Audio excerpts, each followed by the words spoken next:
Hello guys, welcome to the unfiltered. सबसे पहले आप सभी को राष्ट्रीय एकता दिवस की बहुत बहुत शुभकामनाएं। मैं बता दूं, आज का ये स्पेशल डे सरदार वल्लभ भाई पटेल की जन्म जयंती के तौर पर मनाया जा रहा है और इसी स्पेशल डे के लिए हम आपके लिए सरदार वल्लभ भाई पटेल की ज़िंदगी का एक अनसुना किस्सा लेकर के आए हैं। तो आगे बढ़ने से पहले अगर आपने हमें सब्सक्राइब नहीं किया तो सब्सक्राइब कर लीजिए और बेल आइकन को दबा दीजिए ताकि ऐसे ही अनसुने किस्से आपको हमारे थ्रू मिलते रहें।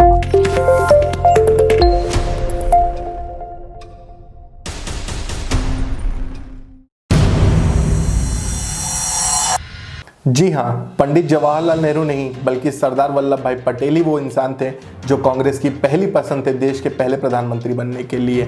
सरदार पटेल वही थे जिन्होंने 550 से ऊपर प्रिंसली स्टेट्स को एकजुट किया और एक अखंड भारत की नींव रखी। तो ऐसा क्या हुआ कि जवाहरलाल नेहरू देश के पहले प्रधानमंत्री बन गए और सरदार वल्लभ भाई पटेल नहीं बने? आगे बढ़ने से पहले मैं आपको सरदार वल्लभ भाई पटेल की जिंदगी की कुछ अहम बातों को बताऊंगा। वल्लभ भाई जावेर भाई पटेल, जो कि सरदार पटेल के नाम से जाने जाते हैं, उनका जन्म 31 अक्टूबर 1875 को नाडियाड गुजरात में हुआ था।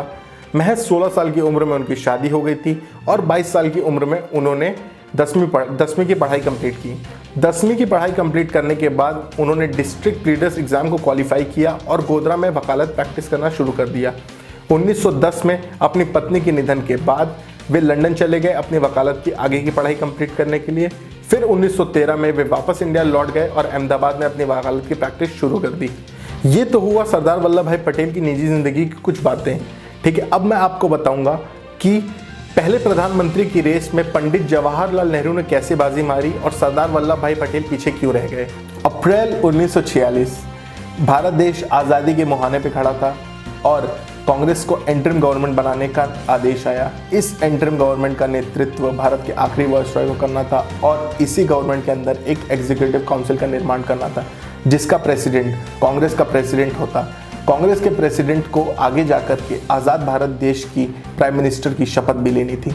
कांग्रेस के प्रेसिडेंट के चुनाव के विषय में कांग्रेस वर्किंग कमेटी ने एक मीटिंग बिठाई, जिस मीटिंग में स्वयं महात्मा गांधी, पंडित जवाहरलाल नेहरू, कृपलानी और सरदार वल्लभ भाई पटेल खुद मौजूद थे। इस मीटिंग में कृपलानी जी ने ये बताया कि 15 प्रदेश कांग्रेस कमेटी के वोट में से कुल 12 वोट सरदार वल्लभ भाई पटेल के पक्ष में आए हैं और 3 वोटों में से कृपलानी जी और सीतारामैया जी का नाम लिया गया है। तो आखिरकार उस मीटिंग में ऐसा क्या हुआ कि सरदार वल्लभ भाई पटेल ने अपने नॉमिनेशंस को वापस लिया और पंडित जवाहरलाल नेहरू के पहले प्रेसिडेंट बनने के प्रस्ताव को स्वीकृत किया। मैं आपको बता दूं, ये पहली बार नहीं है जब महात्मा गांधी के कहने पर सरदार वल्लभ भाई पटेल ने अपना नॉमिनेशन वापस लिया है। इस बार को मिलाकर कुल ये चौथी बार हुआ है। पहली बार 1929, दूसरी बार 1936, तीसरी बार 1939 और चौथी बार 1946 को उन्होंने अपने प्रेसिडेंट्स के नॉमिनेशंस को वापस लिया है। दुर्गादास गुप्ता जी, उस समय के एक फेमस रिपोर्टर, जब उन्होंने मीटिंग के बाद गांधी जी से वार्ता की और पूछा उन्होंने सरदार वल्लभ भाई पटेल को इग्नोर क्यों किया और पंडित जवाहरलाल नेहरू को आगे क्यों रखा, क्या सरदार वल्लभ भाई पटेल इनकेपेबल थे प्रधानमंत्री पद के लिए, तो गांधी जी ने जवाब में कहा कि पंडित जवाहरलाल नेहरू की लोकप्रियता लोगों में सरदार वल्लभ भाई पटेल से कई ज़्यादा है। दूसरी बात ये कि सरदार वल्लभ भाई पटेल इंटरनल रिलेशंस को अच्छे से हैंडल करेंगे, वहीं दूसरी ओर जवाहरलाल नेहरू देश को इंटरनेशनल प्लेटफॉर्म में अच्छे से रिप्रेजेंट कर सकते हैं। और तीसरी बात ये कही कि पंडित जवाहरलाल नेहरू कांग्रेस में ही नहीं बल्कि देश में भी कभी भी सेकंड पोजीशन को एक्सेप्ट नहीं करेंगे। यदि वो प्रधानमंत्री नहीं बनते हैं तो वो सरकार में नहीं रहेंगे। पंडित जवाहरलाल नेहरू के बारे में ये कहा जाता है कि वे 1947 में कांग्रेस के पूर्ण बहुमत और अपनी लोकप्रियता की वजह से पहले प्रधानमंत्री बने, पर हिस्ट्री और फैक्ट्स तो कुछ और ही कहते हैं। 1940 सेशन रामगढ़ में जब मौलाना आज़ाद कांग्रेस के प्रेसिडेंट नियुक्त हुए थे तब कई सारे कारण थे उनके प्रेसिडेंट बनने के। पहला वर्ल्ड वॉर II, दूसरा क्विट इंडिया मूवमेंट और तीसरा कांग्रेस के कई सारे लीडर जेल में थे। इसकी वजह से 1946 तक वे कांग्रेस के प्रेसिडेंट रहे, पर जब एग्जीक्यूटिव काउंसिल का निर्माण होना था और कांग्रेस को इंटरिम गवर्नमेंट बनानी थी तब महात्मा गांधी ने खुद उन्हें बोला कि वो अपने पद से इस्तीफा दे दें।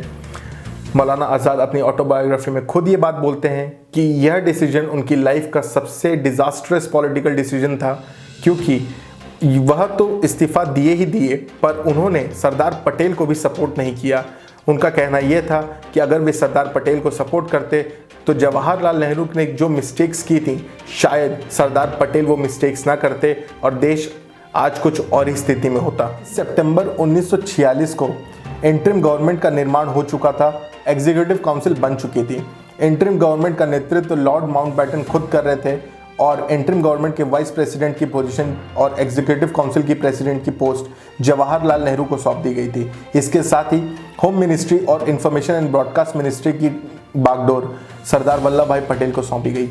इंटरिम गवर्नमेंट के निर्माण के ठीक एक साल के बाद 15 अगस्त 1947 को प्रधानमंत्री पंडित जवाहरलाल नेहरू ने शपथ ली और देश के पहले राष्ट्रपति डॉक्टर राजेंद्र प्रसाद बने, जिनकी अगुवाई में होम मिनिस्ट्री संभाली सरदार वल्लभ भाई पटेल ने।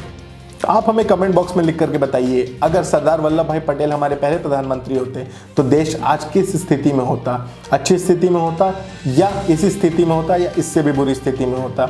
हमें आपका कमेंट्स का इंतज़ार रहेगा।